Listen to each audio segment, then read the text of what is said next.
낡은 창틀 너머로 공주 시내의 첫눈이 희끗하게 날리기 시작했다. 박은서 여사이새는 싸늘하게 식은 찻잔을 매만지며 창밖을 응시했다. 남편을 떠나보낸 지 꼭 10년, 넓기만한 아파트에 온기를 불어넣는 건 낡은 텔레비전 소리와 겨울에도 푸른 몇 개의 반려식물 뿐이었다.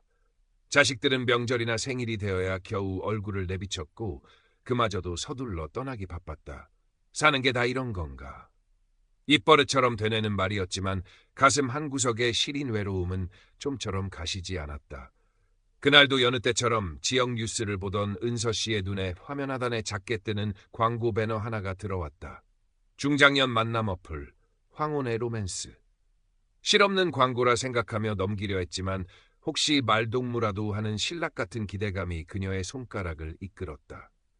복잡한 인증 절차에 몇 번이나 포기할 뻔했지만 며칠을 끙끙댄 끝에 겨우 가입에 성공했다. 앱을 깔고 며칠, 형식적인 인사와 의미 없는 메시지들이 오가는 가운데 유독 눈에 띄는 메시지 하나가 도착했다. 발신인은 최수연. 자신을 미국 LA에서 작은 무역업을 하는 50대 후반의 교포 사업가라고 소개했다. 그의 프로필 사진은 온화한 미소를 띤 지적으로 보이는 중년 남성이었다.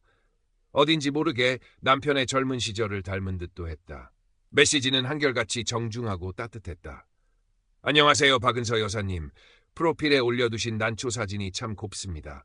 혹시 괜찮으시다면 잠시 대화 나눌 수 있을까요? 은서 씨는 오랜만에 느껴보는 설렘에 가슴이 두근거렸다. 떨리는 손으로 답장을 보냈다.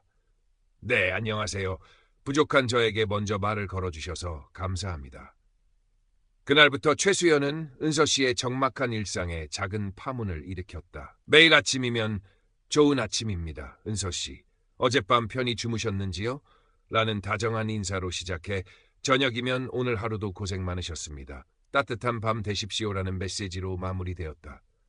때로는 짧은 국제전화가 걸려오기도 했다. 약간의 잡음이 섞인 그의 목소리는 사진처럼 부드럽고 차분했다. 그는 은서 씨의 소소한 일상, 즐겨보는 드라마 이야기, 건강 상태, 심지어는 키우는 난초의 종류까지 세심하게 기억하고 관심을 보였다.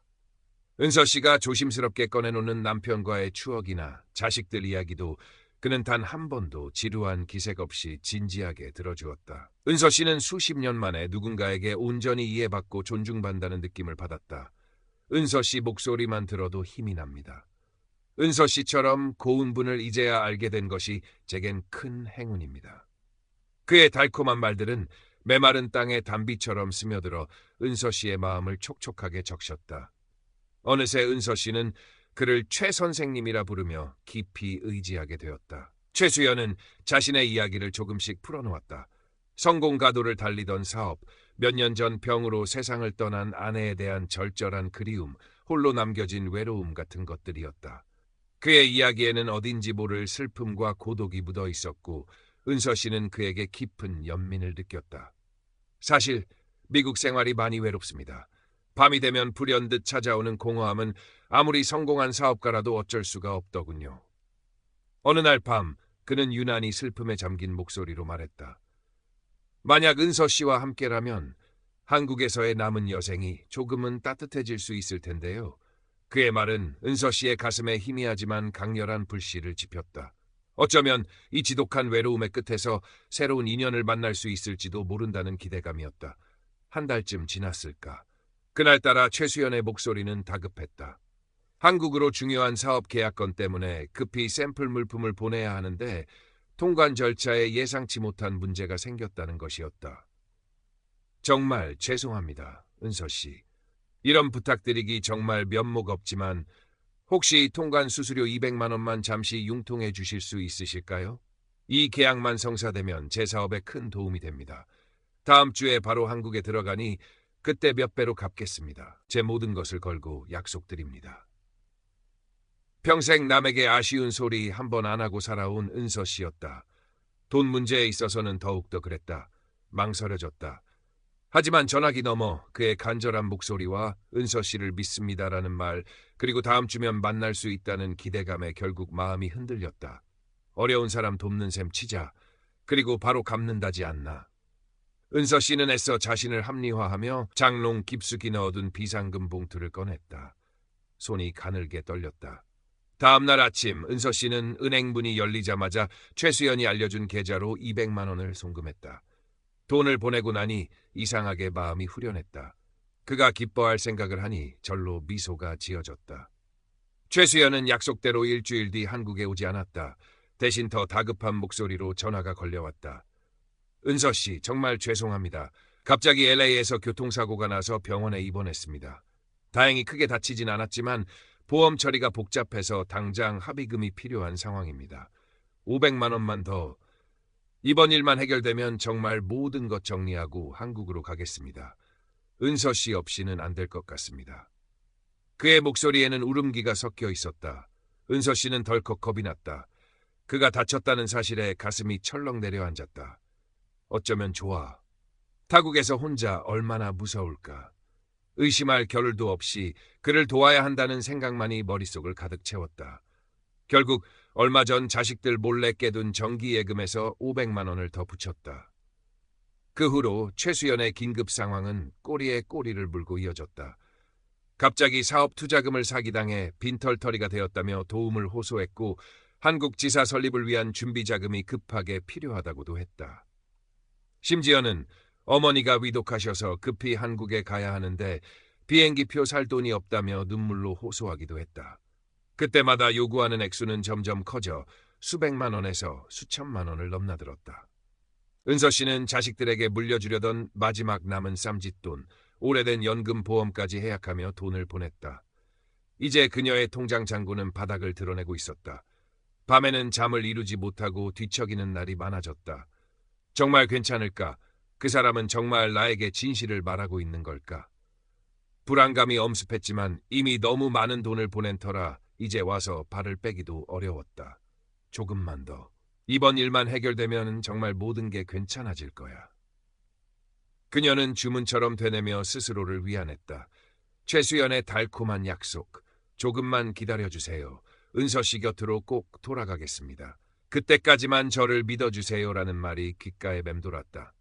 명절을 맞아 큰딸 민지가 손주들을 데리고 친정에 왔다.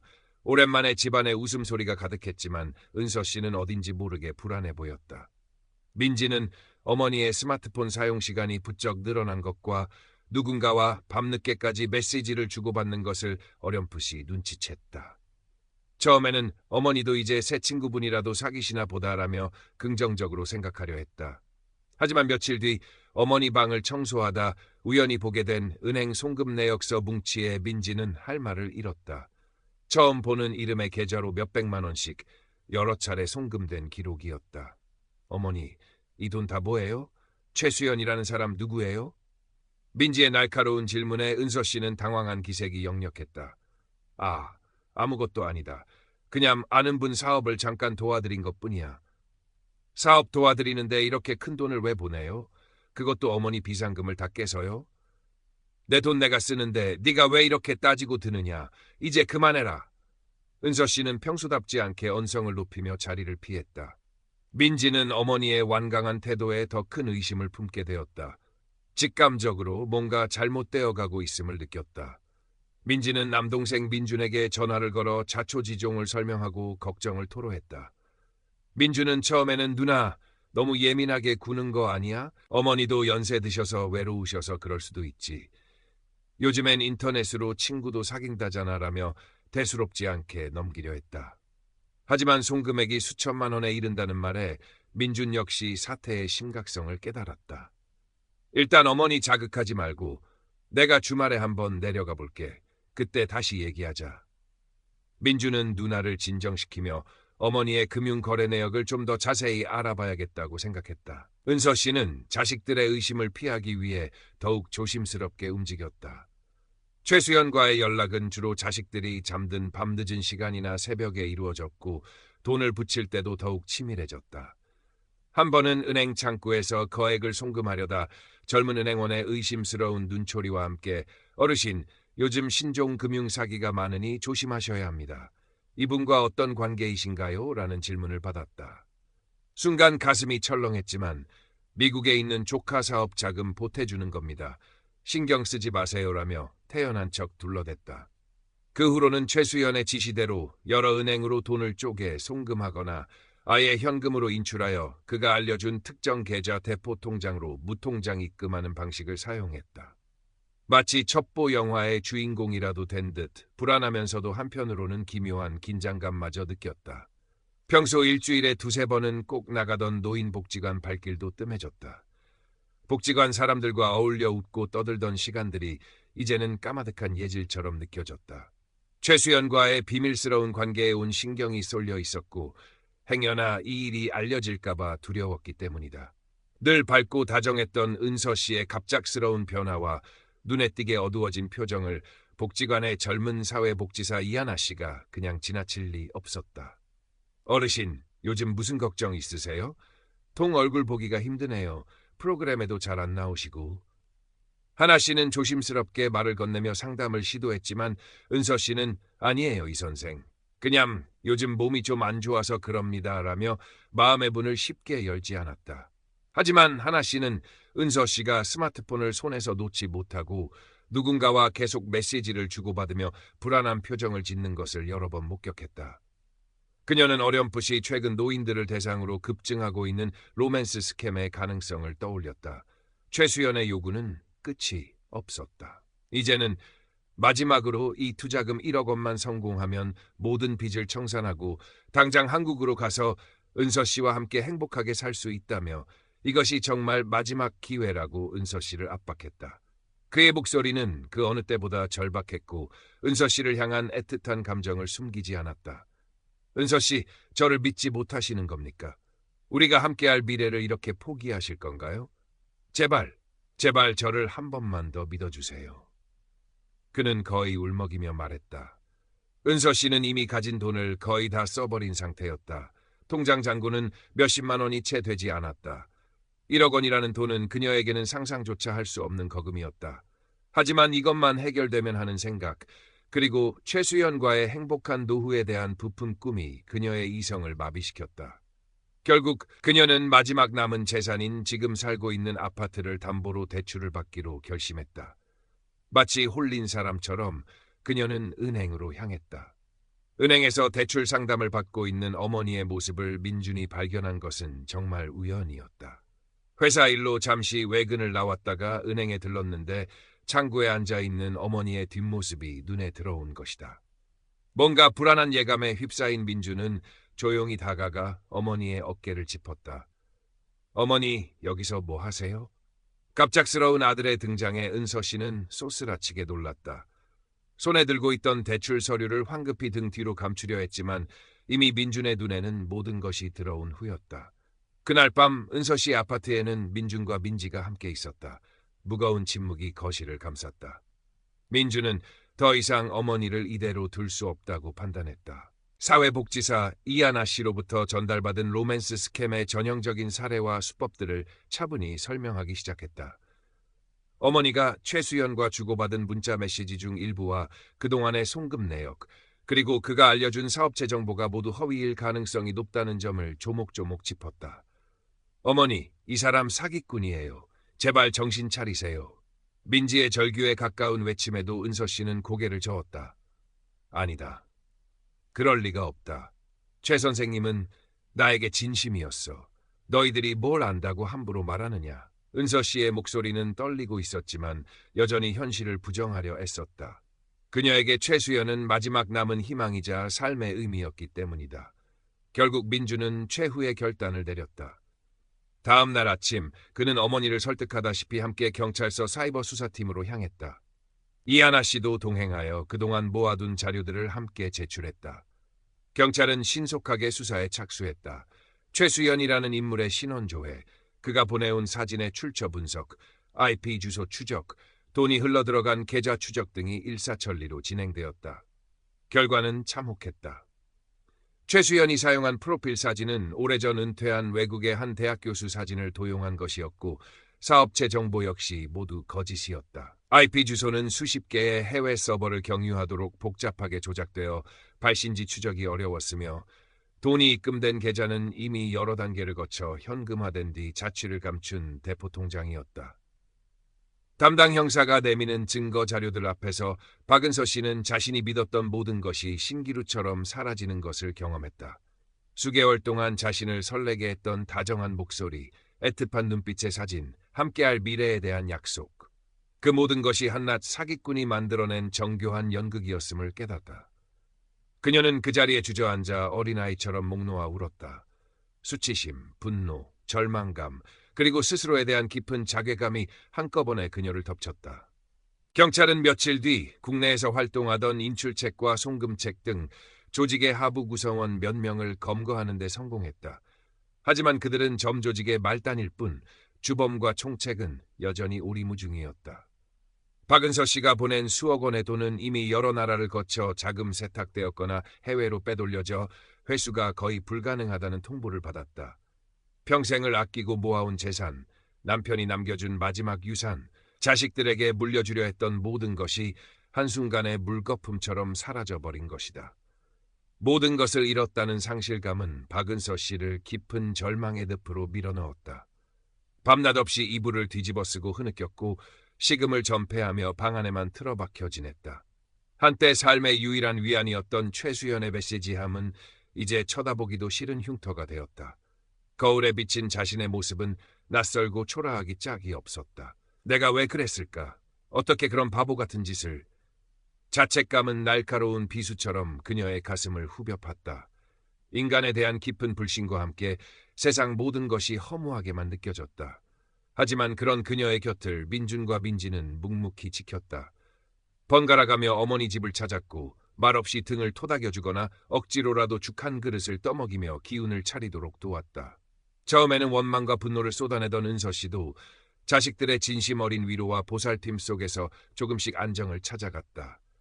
사회복지사 이하나 씨도 일주일에 2번씩 잊지 않고 찾아와 그녀의 말벗이 되어주었다.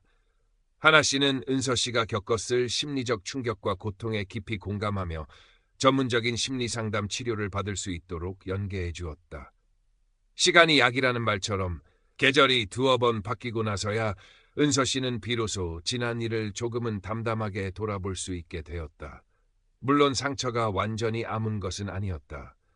여전히 밤이 되면 불쑥불쑥 악몽 같은 기억이 떠올라 잠을 설치기도 했고 낯선 번호로 전화가 오면 심장이 덜컥 내려앉기도 했다.